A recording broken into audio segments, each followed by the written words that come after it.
Future of Things podcast, a podcast powered by Blue Byte. My name is Amanda Costco. Thanks for tuning in. This is episode 1, The Future of Packaging. When was the last time you thought about packaging? Yes, the brown cardboard box your Amazon delivery just came in, or the label on your cereal box or medication. Packaging is one of those things that's so ubiquitous, we sometimes forget to pay attention to it. But it's an industry valued at approximately $2 trillion US. The earliest evidence of packaging dates back to ancient Egypt. The first containers were gourds, leaves, and hollowed out logs. The Chinese invented paper packaging, which was soft and flexible, but it wasn't until Napoleon needed preserved food for soldiers during the French Revolution that canned food was invented. In tandem with the Industrial Revolution, packaging became increasingly necessary as people moved from farms to cities. This is really where modern branding and advertising began, with companies marking their packages with designs and extra information to communicate with consumers. Today, our cultural obsession with packaging is celebrated in YouTube channels dedicated to unboxings like Unbox Therapy. Often, the packaging is the gateway to the product itself and becomes an experience unto itself. This is especially true when we think about smart packaging. Here to help me lay the groundwork for a conversation on the future of packaging is Blue Byte's Director of Growth, Ian Clough. So, Ian, how much do you think about packaging? Hey, Amanda, thank you so much for having me, and really good question. Now, it's not so much about the packaging itself. It's really all about the consumer engagement. Oftentimes, the packaging is, as you mentioned, the gateway to the product itself. And your point of reference with the brand in a retail landscape that's become so largely decentralized, crowded, and difficult to resonate in. Yeah, what exactly do you mean by that? Well, today we get our products from all over, from Amazon, from the grocery store, the pharmacy, and tons of different e-commerce websites. Especially in light of the pandemic, we know that people are opting for more contactless commerce experience. So as a brand, you can lose that ability to engage directly with the consumer. And that's really where smart packaging can play such a huge role in bringing a brand experience to life, not just at the point of decision-making, but also at the point of sale and long after the sale as well. Overall, we firmly believe that your physical packaging is an extension of your brand, just like your website. You don't turn off your website, so why turn off your packaging? Yeah, that's a really great point. Can you give me an example though? Because all I can think about in terms of packaging is, like reading the cereal box as a kid. Yeah, absolutely. So I know that some audio listeners probably can't see this, but I'm holding a connected package from L'Oreal Redken's hair care line, which is actually powered by QR and NFC technology. Consumers can go ahead and scan this QR code or tap the NFC tag to see information about this product in particular. Check out experiences for other products and SKUs in case they want to, test the waters and see some different types. Take a hair care quiz to see which product is best for them.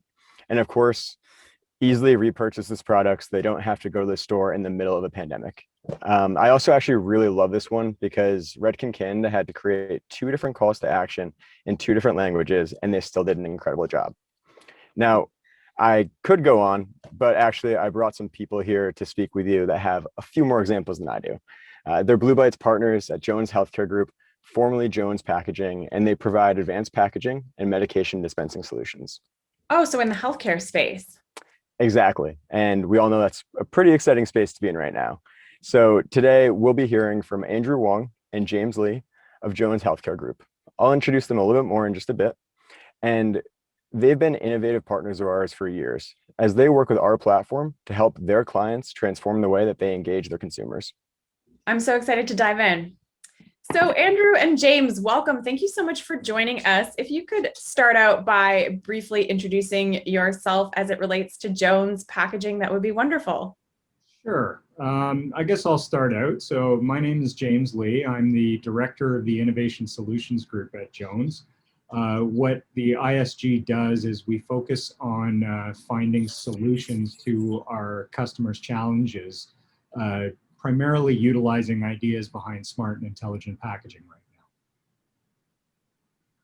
Yeah, and I guess that's my turn. Andrew Wong here, Manager of Market Development for the Innovation Solutions Group at Jones. And like James said, our division is focused on kind of future-facing technologies, and we bring those as close to commercialization as possible until we integrate them into Jones as a company. And my role within the team is to really take these technologies and figure out the market for it, right? I mean, who are our clients? Who are the partners that we need to execute? What's the scale of these solutions? What are the benefits to these solutions to our clients? And a whole bunch of other stuff Fantastic. that you could determine market. Yeah. Fantastic. Thank you so much. So, first off, how do you define smart packaging? It seems like it's one of those terms that's just thrown around a lot and people really don't understand the nuances of it. Maybe you could break it down for us. Sure. Why don't I take a stab at that? Really, you're right. Smart packaging is something that, it means a lot of different things to a lot of different people. So we've come up with our own thought process behind the definition. But it starts with the fact of understanding packaging 101.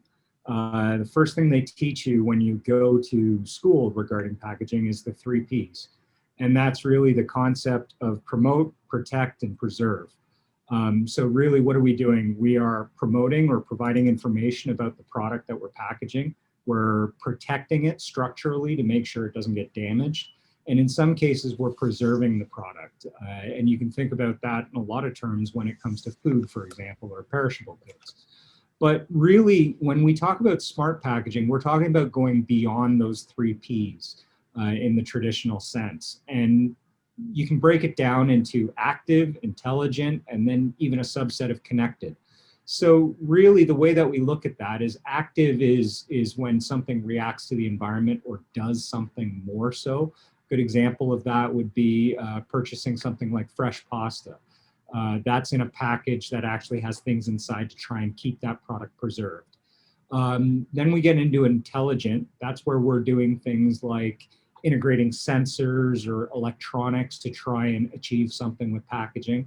But then that falls into another subset of connected, because in the connected space, that's where we're trying to kind of make that connection from physical to digital.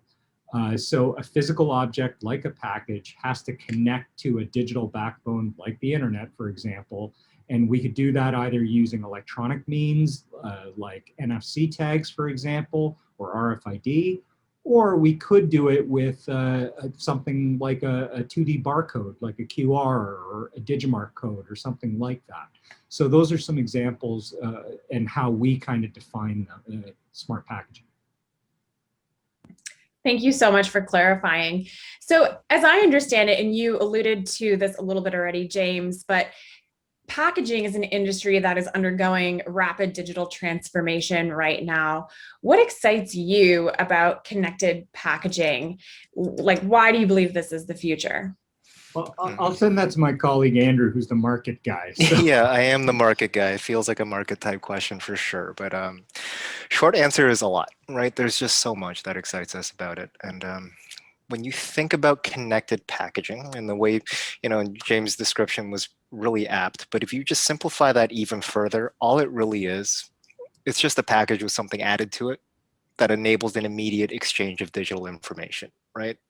And that covers all types of connected packaging, whether we're talking about NFC, QR, simple barcode. You're really adding a component to the box and you can interact with it and something happens digitally. Now that digital thing can be limitless and it's sometimes a little bit overwhelming when we talk about the potential of it, but that's really what makes it so exciting as well, is that the experiences and the potential really is limitless and it can provide those benefits to a wide range of stakeholders, right? Including, for example, the consumer, as well as the brand at the same time. Right, and as we think about benefits for the consumer, for example, what can it do? One of the big areas is consumer experience. So when a consumer taps onto a product, for example, they can get extended information. So things like, how do I use this product? Do I need to put it together? Are there complicated steps that aren't properly communicated in a printed format? Now I can get a video for that instead. That's very powerful. In relation to experience as well, there's things like adherence. So that's an area where Jones is heavily invested in, and likely this conversation will uncover more of that. But just in a nutshell, the idea with medication is that if people don't take them properly and on time, it might not have its intended effects. And you can extend that to vitamins and a whole bunch of other products that aren't typically considered medications as well. Something like connected packaging provides an easy way for a consumer to track their adherence, right? You can tap onto a box, confirm I've taken a dose, and that's all recorded in real time. And if I don't take that dose by a recommended time, then maybe I get a reminder for me to do so, right? So all of that really increases or improves the consumer's ability to interact with this product properly.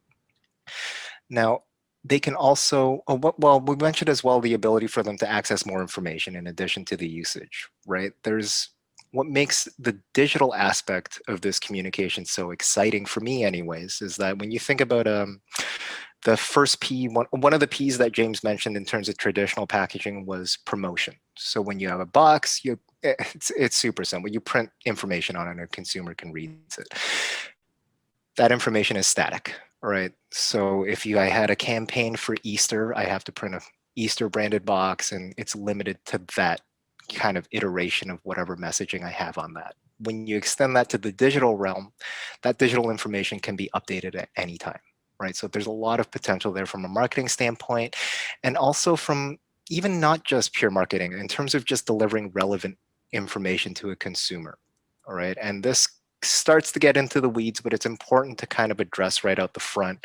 When we talk about connected, what makes it really interesting is that every time someone engages with that product, if you equip it with the right backend platforms, you can also track where that interaction is happening, who's interacting with that, when they're interacting with it, how, what they're doing with that interaction, right? So as a brand, now not only can I update my contextual information on the fly, but I can provide contextual information on the spot as well. So when a consumer taps in, let's say Canada, maybe I'm showing them Canadian-based information. If they're tapping specifically in Quebec, you can communicate that information in French, right? So all of that is really something that I think a lot of marketers are already quite attuned to when they think about digital technology. Now they have the ability to do that on package, which they've never had before, right? Which kind of leads me into my next aspect, which is the ability for that one connected package to provide benefits for multiple stakeholders. So we talked about the consumer. It does a whole bunch for them. While it's providing those benefits to the consumer, it's also providing benefits to the brand as well, right? So when you talk about, just the idea of improving product usage, it's going to improve, it's going to reduce waste. So consumers are actually using your product properly. It's potentially going to facilitate, more regular reorders, which is always great for the bottom line. And what else it does as well is the idea of the data. So when I mentioned contextual information, right, you're delivering that based on data you're gathering on that interaction. So where they're tapping, who's tapping, all this other stuff, all that data with every single interaction, you can actually collect that, aggregate it, and make decisions according to that information. And what makes it really exciting, and so like I said, lots of exciting things, but another exciting thing is the fact that this information happens in real time, and it happens at the item level, right? So that information, your traditional information sources, like Nielsen, for example, great way to find out exactly, aggregate information about a product purchase. But there's a specific kind of line in the sand where that information is kind of gathered and nothing beyond that. You're not getting that information about your specific brand, and you're not getting that information about the specific product within that brand. When we talk about connected packaging, each one of these technologies has the potential to identify each product individually. So with an NFC, for example, it has a unique identifier. So now when I'm tapping on it, I know exactly who's tapping on that product. So what can you do with that data? Whole bunch of stuff. We can probably have another entire podcast on that aspect, but a quick example we always like to use is gray market diversion. Very difficult for brands to track, and typically once a product crosses a border, you have no visibility of that product anymore from a legal regulatory standpoint. But with connected, not only do you get that beyond the border, you get that information beyond the store, beyond any kind of traditional kind of data collection point that you would have. Because right now what you can do, even if all you're doing is, let's say you're playing a Spotify playlist. So let's say you have a Taylor Swift has a perfume. Every time you tap on the Taylor Swift perfume, it plays her Spotify playlist, right? And that's all you're doing. It's nothing beyond that. While that's happening, you gather data about that interaction at the same time, right? So when we talk about gray market diversion, let's say you find that this batch of perfume was intended for New York, but you find that entire batch, all those interactions for those Spotify downloads is happening in Australia, for example. You can make a pretty reasonable assumption that something weird happened in your supply chain and that intended batch for New York wound up in Australia for one reason or another. And you can start uncovering these kind of things. So in a nutshell, a lot really excites me, but what really excites me is the breadth of benefits that this provides, and the ability to kind of combine all these benefits into one technology. One NFC tag, you can do all these different things at once. I love that. Thank you so much for providing those examples for people like me who tend to think of, just reading the cereal box as the extent of packaging, but really there's this whole other world that you're talking about. Ian, did you have something you wanted to add about how smart packaging impacts consumer perception and engagement? Yeah, I mean, so much of what Andrew said was perfect right there. The way I think about it, I do kind of come from more of a marketing background, but it's the idea that it's 2021. Humans by nature are going to be a little bit selfish. We want information that's as personal, as relevant, and as quick as possible to our phones. And right now, the ways that people are kind of going out and doing that, if I go and want to check out like a brand on Instagram, I'm going to pull up Instagram and I'm going to search for that brand, but I'm probably going to get distracted by the first post that I see and probably never even end up going to my final destination. And you could say the same way about Google. What we want to do is actually just have consumers get the ability to really get that information as quickly as possible from the product that they're holding in their hands. On top of that, consumers also want to purchase from brands that they feel are authentic and that they share the same vision as. I feel like every day on LinkedIn, I see a new company that's going plastic free by 2025 or going fully sustainable. And that's really great that all these brands are doing it. But hey, if you're going to invest all the resources required to actually go through and execute that strategy, you may as well talk about that. And consumers are really demanding the information, the transparency behind your supply chain, what's going into the products, what's going into the packaging. And this is a way for brands to really establish themselves as the thought leader and communicate to these consumers about how they're actually being authentic and they're being earth first in the first place. If I may add, I might be able to add with a couple of actual real world examples. And I think about my daughter, who's 14 right now, and she absolutely loves makeup. Now, I end up walking into a Sephora being a dad who knows nothing, but end up buying a palette and I'm not sure what to do with it. And she's not really 100% sure. Imagine the fact that she taps on that palette and suddenly she can see an entire tutorial about how to utilize that palette to get the color and effect she's looking for. She doesn't like reading things, so she'll watch a video tutorial, which can be driven by the packaging. But then beyond that, from a brand perspective, they can see that she's selected these particular colors. They can see some information maybe about her skin tone or something like that. Next thing you know, they start popping up with information for her on how to reorder a new concealer or foundation or something that fits and ties in. So that's an example. But then, this same type of example can go further. So when we talk about like product authenticity, diversion and stuff like that, we actually had a real live project where we enabled a smart package. And we were kind of wondering, why weren't we seeing engagement with the particular promotion? Because we were thinking we should be seeing all these engagements happening and we weren't. What we actually ended up identifying was that there was a backlog in their supply chain and those smart packages were stuck in a warehouse and they weren't actually on shelf. It wasn't the intention, but the point is we learned about it and we actually could expand the length of time from promotion. So we learned a fair amount there. And James, just to your point really quick, that story of the 14-year-old girl, your daughter in this case, that's actually the first example that got through to me years ago when I was interviewing at Blue Byte as to this is what connected products and packaging could really mean. Because the lessons, they can really be, that's the opportunity for that brand to be a lifetime thought leader to a 14-year-old girl. And obviously that's locking in a lot of dollars over the course of that lifetime as well.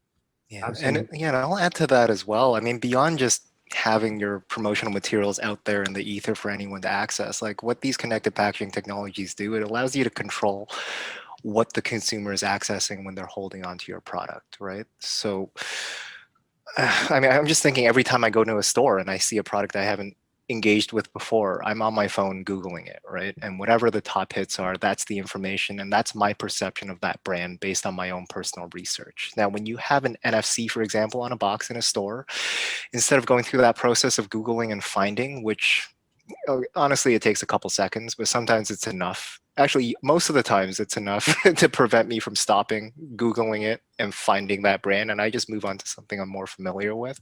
Now, in an instant, I can just tap onto the box and I can find out more about that product. All right. Or I can, and for the brands, I'm finding out about their product based on how they want to communicate that product. So it's really taking complete control of a digital channel that you likely don't have control over otherwise. I think it's really important. And there's definitely some core things to these technologies themselves. I mean, I think it's important to highlight product authenticity and security for sure, right? When we think about an NFC tag, like what really sets NFC apart from a bunch of other technologies is that it's physical, right? It's a physical product that's difficult to replicate, but it also combines that with the digital backend, a verification system. So you have this NFC tag with a unique identifier on it, which already provides a bunch of benefits in terms of data, but you take that unique identifier and you couple it with a secure authentication system. Now, all of a sudden, even if someone replicates that tag entirely, that system can detect the difference. And when you put that on a product, when a consumer taps onto that product and it says that it's authentic and 100%, this is a real product, hasn't been counterfeited, it's not fake, they can be sure that this product is authentic, right? And there's a lot of power to that in terms of establishing trust with your consumers. So a great aspect of the technology, proprietary to NFC in some ways, but with a very kind of serious brand protection, anti-counterfeiting type of lens, you can also kind of promote all these kind of other fun marketing messages at the same time. We could do the makeup tutorial at the same time. Exactly, right? So it's very interesting. And Well, I one really last like your example, James. Sorry, Ian, to cut you off, but I just wanted to say I love your example of being in Sephora and having that access directly to your daughter, to the consumer, because oftentimes we're discovering these products in a retail situation that is divorced from the original brand. And so the package then becomes the gateway to the product, and the more value that you provide as a brand, the more likely you're going to have someone fall in love with that product and become a lifetime subscriber to it. And if your daughter spends anywhere near as much as I spend on makeup, then that's a really valuable lead to have, or a very valuable client retainment strategy. So you've answered a lot of my questions about why brands should pay attention to smart packaging. Now I'd love to get into examples of either brands or industries. We've mentioned makeup, we've mentioned healthcare, where the authentication piece is obviously really important. I'd love to know about other brands and industries that are getting really good at the smart packaging piece. Let me start off on that one. And, James, I think you'll have a couple extra insights to add to this as well, given our kind of where we're sitting within the team at the moment. But from what we're seeing in terms of the general market, the types of brands or types of industries that are using smart packaging the most, I think the number one is arguably apparel, right? And it's arguable because there's so many implementations that you can consider within connected, right? But apparel has been really quick to pick up what we call RFID, right? So radio frequency identification. It provides like a long range way to identify the location of a product within a store. And what the apparel industry has really picked this up, and why they did so was really one of their, it's not a challenge that's unique to them, but it is a challenge and that's unique to them in the scale that it was unique, if that kind of makes sense.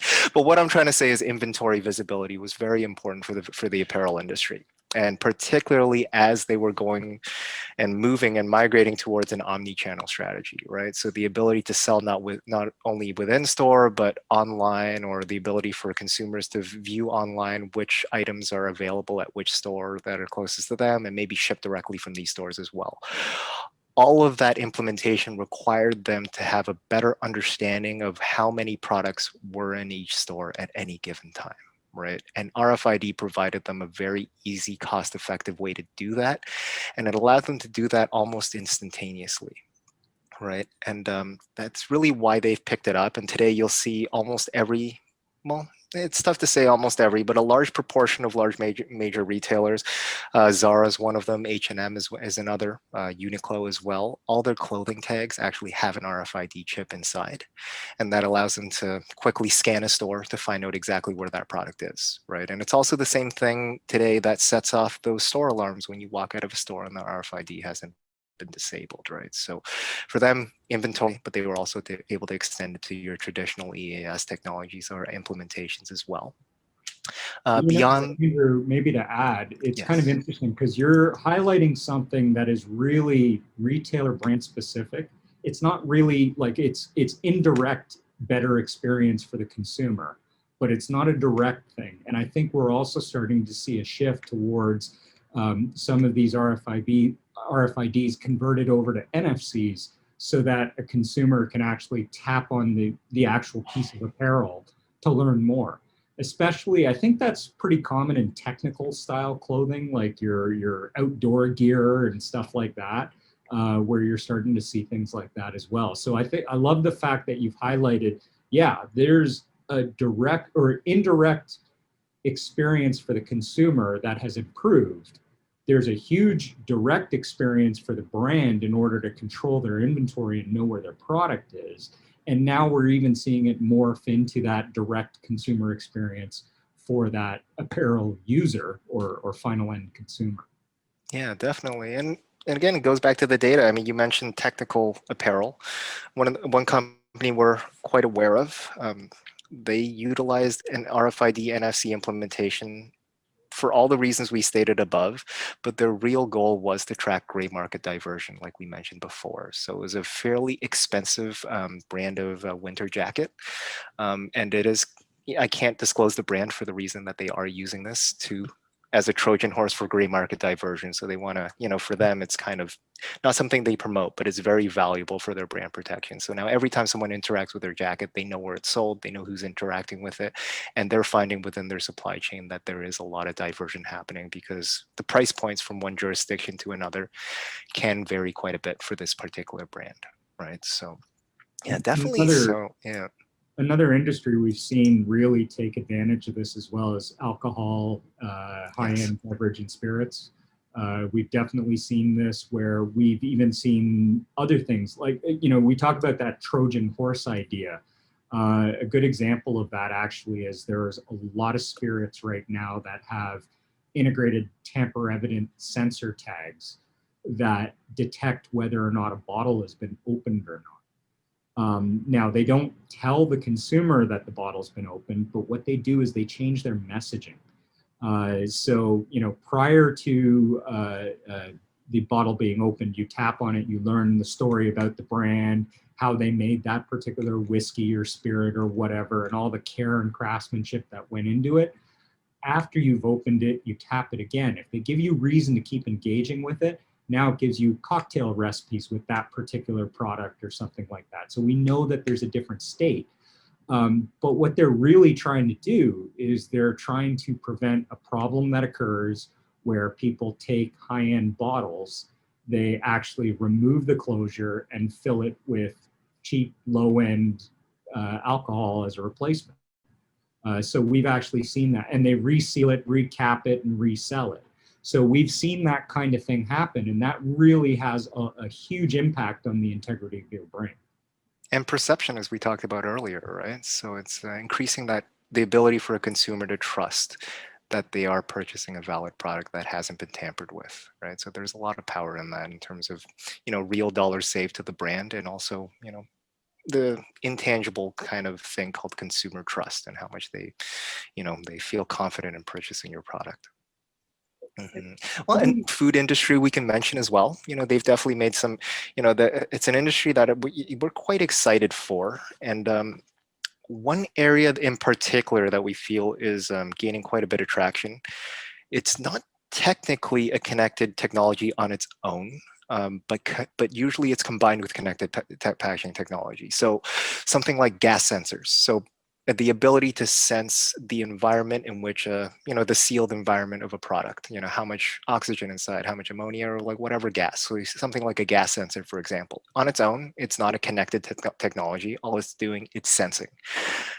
The trick with these sensors is that you have to extract this information from that tag or sensor somehow, right? And that's where connected packaging technology comes in. So what you're starting to see more of is the combination of things like a sensor with a connected technology like an NFC or an RFID to communicate that information to somewhere else. So a consumer, for example, can buy a package of meat. It has this special label on it. You tap onto it and you can find out the freshness of that product right on the spot. So that's something we're really interested in too. I would say the costs are a little bit high as of today, but that has quickly changed over the past half year, and what's approaching the point in the next year or so where we believe these will be commercial technologies that you'll see more and more often.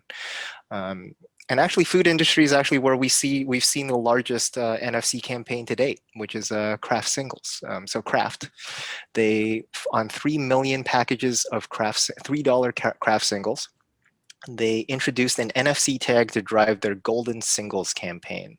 And the idea is in the store, you can tap onto this NFC label that's on a package to find out about the contest, find out more about the product itself. But when you go home and you open that label, or you crack that tamper evident NFC tag that's integrated into that label, that's when you have the ability to enter the golden singles contest. So I thought that was a really interesting way to utilize the tamper evidence, not just for anti-counterfeiting.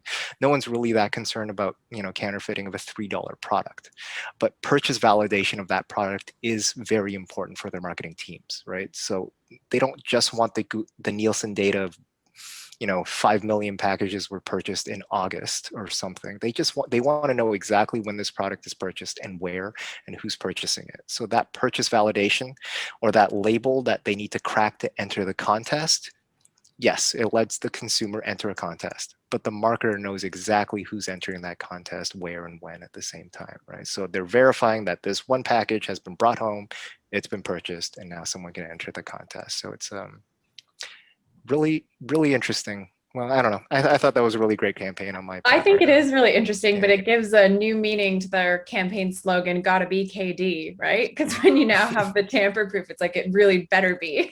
Exactly. Yeah. Ian, did you have a favorite example you wanted to share? I do. I have a brand in particular. Right before getting into that, I think, James, you brought up the point about wine and spirits, and definitely seeing food as well, Andrew.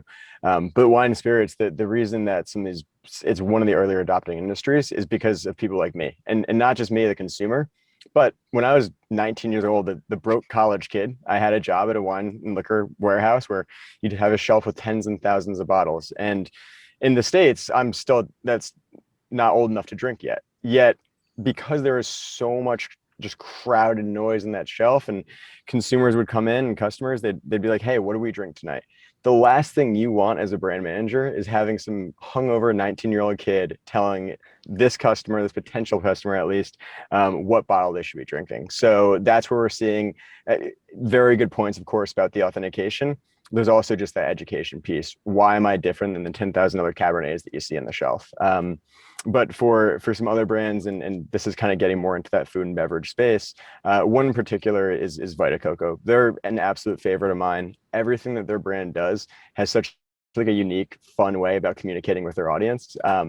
However, they do know it's still really important to promote social responsibility and to shine a light on the many like lesser known and still very important groups that allow them to make their products in the first place. So and using connected packaging as well as some additional connected promotional ideas like a print ad, for example.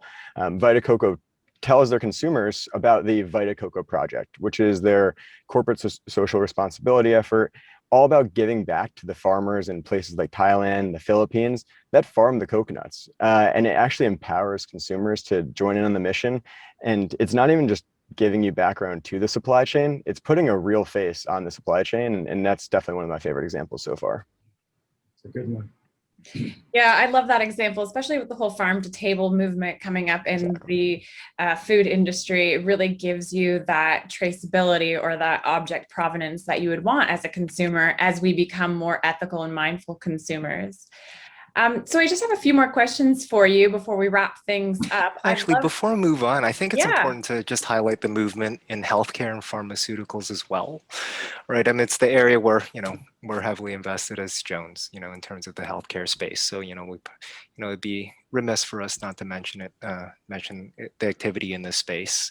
So a lot of that from what we're seeing is driven, by real, serious issues in relation to patient safety, right? As we talk about counterfeiting, when it's alcohol, I mean, there are potential dangers as well, but it's not as life-threatening as it could be with certain types of medication. And where it gets really, really scary today is when we talk about e-commerce growing, the counterfeit issue is growing quite a bit as well. I mean, I think that at a certain period in time, you can walk into a store, if it's a major brand or a major store and a major brand on that store, you can be reasonably confident that that product is authentic.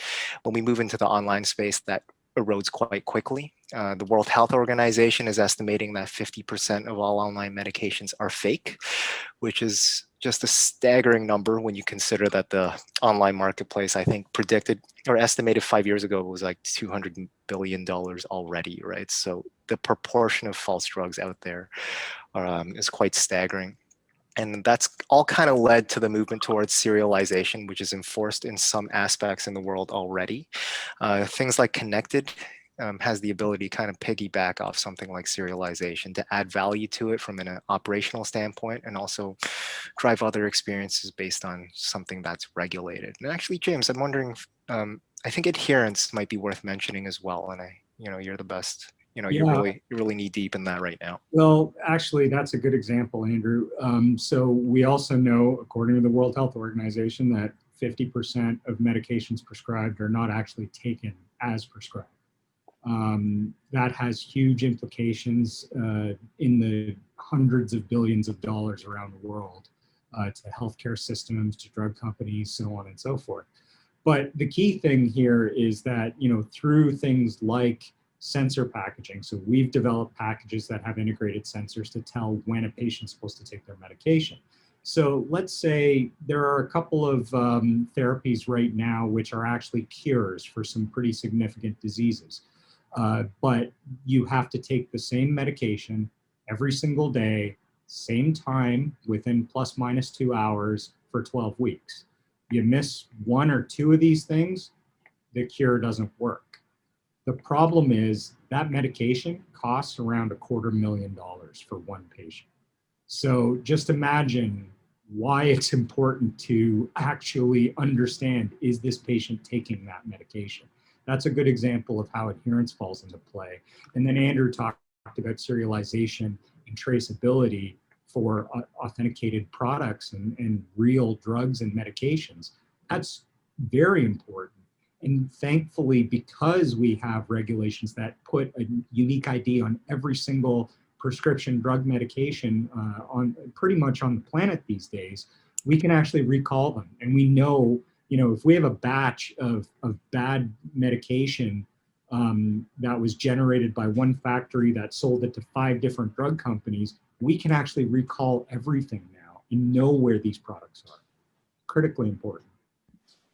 Yeah, thank you so much for those examples and for highlighting how important it is. I think on the marketing side, there's definitely a lot of opportunity for creativity, but when you bring it back to something like healthcare, it really hits home just the implications that and the stakes that are at hand here. So a couple more questions for you, unless we have anything else before I'd like to move on. I'd love to know where you see the future of packaging heading. Well, well, just continued improvement of what's already happening. I know that's kind of a boring answer. I have a more exciting one after that, but I think it's important to highlight that, right? I mean, the existing features we're talking about today, the ability to communicate, the ability to sense, the ability to combine both of these technologies into one. I mean, the ability to communicate over short distance like NFC, the ability to communicate over long distances like RFID, the ability to communicate through a camera smartphone like a QR code, right? All those kind of features are just going to get better and better, right? And you'll see sort of these features starting to combine as well. So we gave the example earlier about a food product with gas sensor and a communicative connected technology in it. How do you, That has you know, a direct implication on food waste, right? exactly, yeah. That's a good And example of something like that. yeah, so just new emerging or continued improvement of existing stuff and combination of existing technologies as well. And as we talk about getting better and easier to use, I think a wider proliferation of these technologies is going to continue, and that's going to have huge impacts in terms of what we'll see out in the market. All right, so the technologies we're talking about, they are not, they're already quite ubiquitous, right? I mean, an NFC, yes, it's gotten a lot more buzz over the past 5 to 10 years since Apple opened up their ecosystem. So now every iPhone can, almost every iPhone can tap onto an NFC tag and access it. But really, they're mature technologies, even though some consumers may have just heard about it recently. They're quite mature. They've been developed well over a decade. It's gone past its hype cycle, and now it's on the phase where they've kind of narrowed or ironed out all the kinks. And technically, in terms of execution, there are challenges, of course. I mean, we're sitting here as packaging converters, and we know how challenging some of these technologies can be to integrate. Like it's not as simple as putting ink on paper, but it's not rocket science either. We've ironed out all those kinks. I think what is going to lead to the next wave of implementation of these technologies is wider proliferation in terms of consumer familiarity. So and brand familiarity. So as consumers, recently QR codes have gotten a lot more popular due to the pandemic. So the idea that you can access information without contactless access, that kind of made that grow even further. And as consumers become more familiar with interacting with connected packaging technologies, it becomes much more interesting in terms of the types of things you can start to introduce as features. Like right now, you really want the headline ones that will capture someone's attention. Like this product is 100% authentic, or this is a medication adherence app, targeted towards, helping you stay on track with your medication, right? Stuff like that you really need to communicate to the consumer, give them a benefit to access. As familiarity grows, you can start to introduce more mundane things, right? So maybe it is just playing a video. Maybe it's just tapping to get a motivational message, right? Stuff that, isn't exactly going to grab a consumer's attention right away, but it does provide a lot of long-term benefits in terms of building relationships. And the future, again, and as we talk about familiarity, I think the next one is also brand familiarity or organizational familiarity with these technologies. And that's going to lead to another wave of execution. Because right now, yes, connected packaging technology, pretty simple, fairly low cost. Technically, yes, we've identified a lot of these challenges and we can execute fairly easily. But for a brand or an organization that's never gone down the path of executing a connected packaging campaign or execution, it can seem much more daunting than it is. It's like, who do I go to print my box? Where do I source my NFC tags from? What are the backend platforms like Blue Byte that I need to, drive these campaigns? And, how do I capture the analytics out of it? Or how do I, what kind of digital experience do I craft? What happens when someone taps onto this tag? All of that seems really daunting, but it's really a familiarity thing, because it's no different than, I would say, even making like a simple online banner ad. All those considerations you have to take into account, like who's my media provider, who's my digital agency, what's the message that I'm putting inside. But your teams are already familiar with that. So for them, it's like, well, it's a banner ad. I know how to do it. All those processes are in place. You can say, if you say today, I want to execute a connected package, all of a sudden that marketer sits there and they're not sure what to do, right? So I would say those barriers are quickly eroding, which has me really excited about the future. You can go to any one of us in this room today. You can go to Ian, you can go to James, you can go to myself with a concept, and we have already experienced working with all these different ecosystems providers to execute something. So yes, it seems daunting, but you go to any touch point within that ecosystem, and any one of us can likely put together a set of partners to help execute that. So I think that, or the understanding and the awareness of that in the consumer and the brand level, is really going to take these technologies to the next level, so they become, just mainstream things that you see on the shelf every day. But as we step back and like you talk about future of packaging, right? Let's step back for a second. What are we doing here? I think the future of packaging really has the physical product is now connecting to the digital world. Therefore, it's becoming a data point. And the concept, like when I started my career in printing and packaging, I never thought that, I would be feeding into a data point into a supply chain or into some kind of big data AI system or something like that. These are now the potential possibilities with smart, intelligent, connected packaging, is the fact that you can do that. And these changes have direct impact on corporate social responsibility. We've already talked about things like food waste. We've talked about reducing safety issues for patients. We've talked about helping somebody figure out what cab they want to pick that weekend. Like, there's all these different things, but each of those interactions now is that data point that we can somehow utilize to cover off the CSR responsibilities of the brands as well. I love that. And I do imagine a future where we can walk into the wine store and be more informed by every bottle that's in there, not just some of them, as the consumer adoption speeds up and as the adoption that these brands have as well onto putting things on their packaging. That's fantastic. Ian, do you have any final thoughts on the future of packaging? I couldn't agree more with what Andrew and James said. I do think that, to Andrew's point, it is the idea that it shouldn't be an obstacle to turn your product into a digital experience. If we think about where social media was 12 years ago, people would shy away from it because they thought they needed to hire a 10-person team. Meanwhile, at Blue Bite, we have like a 23-year-old and she absolutely kicks ass at it. So it's not tough. Yes, align with experts, but there's nothing. It's not like you're reinventing the wheel. It's taking the content that you already have, and you know that it works well because you use other types of engagement channels already. But then you're, again, to Andrew's point, really controlling the conversation, and you're not letting people come in and bid to get their message in front of you. It's purely the opportunity to have a one-to-one conversation with the audience and actually have them speak back to you as well. And my final thought is, packaging, it's an asset. It's an expensive asset. You spend a lot of money on it. Why not monetize it? And why not turn it into that digital experience? But yeah, Andrew and James, you guys crushed it. So thank you. Great job. Thanks. Yeah, thank you so much. And if people want to follow you on your journey and stay in touch, what's the best way to follow Jones Healthcare Group?